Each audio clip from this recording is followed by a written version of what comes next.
Good evening. That makes a change, isn't it, for it to be a good evening. It's been a crazy day. Um, the kind of day started yesterday evening, yesterday afternoon, when the internet went down, and the news was, and it had gone down at my neighbour's house as well, and then we discovered other houses, and the news was that it wasn't going to be back up for 10 days. Discovered that was fake news subsequently. Anyway, that was our belief, because it's a holiday day today in France. And then in France, they fell upon, which is they bridged that to the weekend. So I thought, well, maybe that's possible because there's going to be all these days off. I mean, things are closed on a Sunday and closed on a Monday in France. And I got an unexpected tax bill in France. Unexpected, on the wrong direction as well. And what else? My toothbrush stopped working. I wouldn't have said that years ago when I was young. Wouldn't know what on earth does that mean, a toothbrush stopping working. And I had planned to cycle this morning, but there was a lot to sort out, given that I'm starting the online program on Monday, and thinking, hey, if I've got no internet, it's going to be important to get some plans in place here.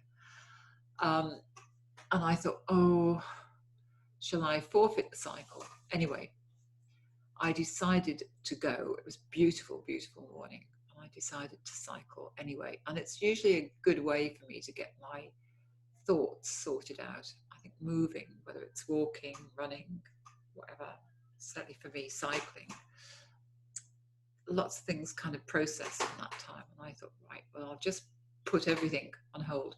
In fact, it wasn't entirely on hold, because I had a very good friend here who was helping to access the internet. Orange is the provider, to find out what the news was about it, to see if I could report that, in case there was anything particularly local to my house, report that.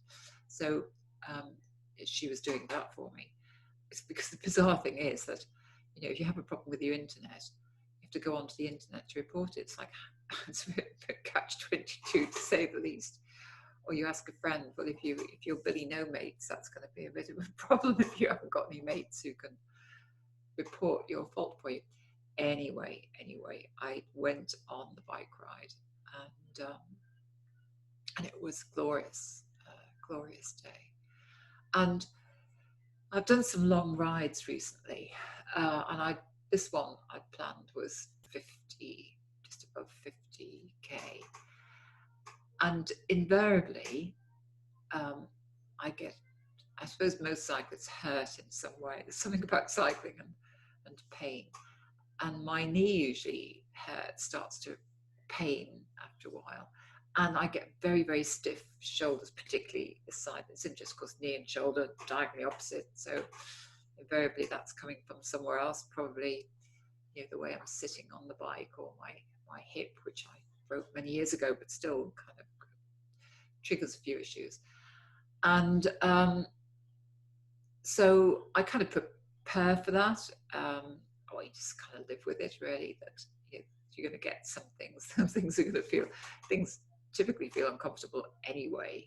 I did quite a lot of hill riding the other day, and that kind of sets things off. I put a different strain on my body when I'm doing that. And as I was riding, I just suddenly became aware of the fact that there was no pain.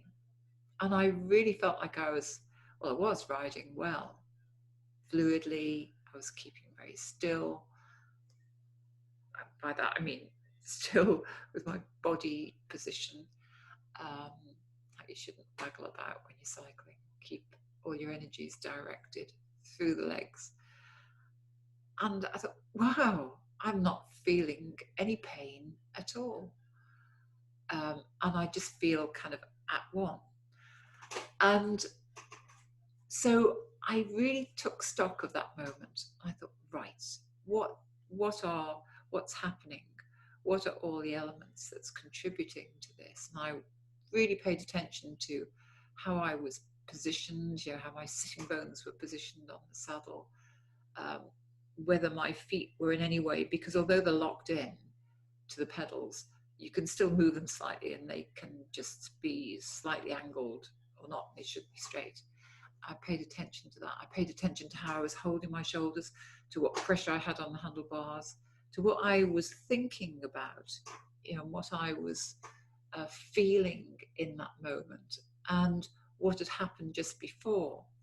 And so, whereas because of all the stuff going on, like the lack of the internet and all those things, I kind of had expected that kind of, if you like, tension, those concerns to transmit themselves to me in the cycling, because invariably they do. If you're stressed in some way, you don't ride well. I don't ride well, but I'm sure it's true for other people as well.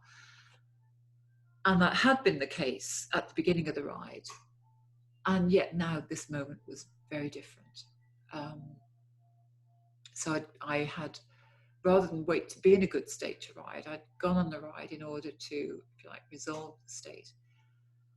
And this taking stock completely of just how I was, it's a process I use in coaching people as well. If somebody gets into, when they get into, as they get into an at one state with themselves, that, in the flow state, in the zone is what people call it in sport.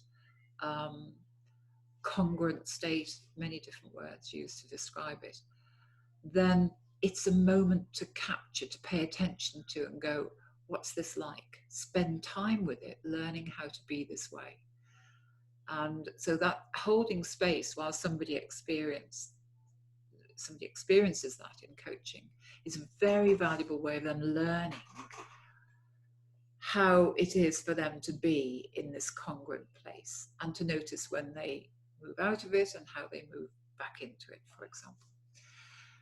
And I had the most amazing subsequently. So what I was doing and what we are doing when we do this, we don't have to be riding a bike to do this, is raising our awareness. Awareness is a key word in NLP, to be aware of what we're doing, especially when we're in these moments of alignment. And I had a great ride. It just continued. I mean, there were a few twinges here and there. There were a few hills towards the end. But generally, it was one of the most comfortable rides that I've had. And it was relatively fast for me for the particular route that I was doing. And so this is a very valuable thing to do, to be aware of self, take stock of where you are. How are you doing things? I mean, it's very characteristic of Feldenkrais, which is awareness through movement, which I've studied for years and I've advocated and promote in all sorts of ways. And that's exactly the same thing. It's saying, as we are aware of our movement, we can learn how to find the most efficient, the most graceful, the most elegant way of moving. And when we have some problems, with one part, we pay attention to what works, what's good, the excellence. Our body reorganizes itself to be that all over. And so this paying attention, it's a bit like taking a selfie, but in a very whole being kind of a way. So how aware are you of where and how you are right now?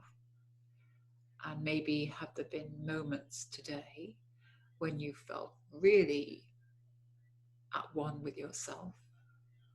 And as you revisit those moments, if you choose to, what's that like? That's what that clean question does as well. It invites you to go, what's that like?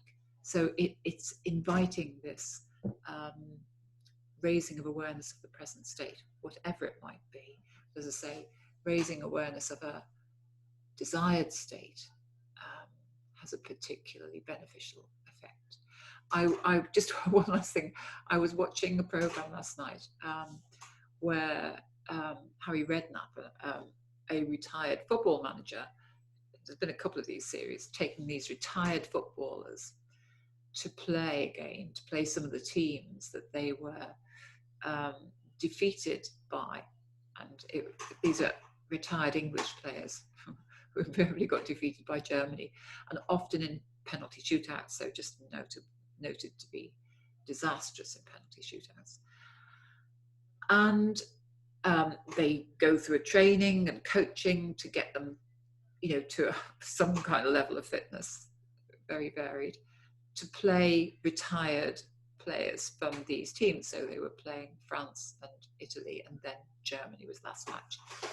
And what I found interesting was, as part of their preparation, Harry Redknapp and the other guy who was kind of guiding them was showing them clips of old matches, and they did show them clips of really good moments in their career, some of the best goals that they'd taken and that they'd scored, but they also showed them clips of the worst moments. And I thought, I wouldn't think that's not such a good idea to do that as part of a preparation for playing a key game. You don't want to remind people of bad moments, because they'll get the state of the bad moment. And I just made me think that, I'm actually listening to many of their comments throughout the program. I thought, they could so benefit with NLP, because they just say such negative things to themselves. But that choice of showing them their worst moments, it's like, why revisit those when you actually want them to access the best? So how are you accessing your best right now? And how might you continue to do that?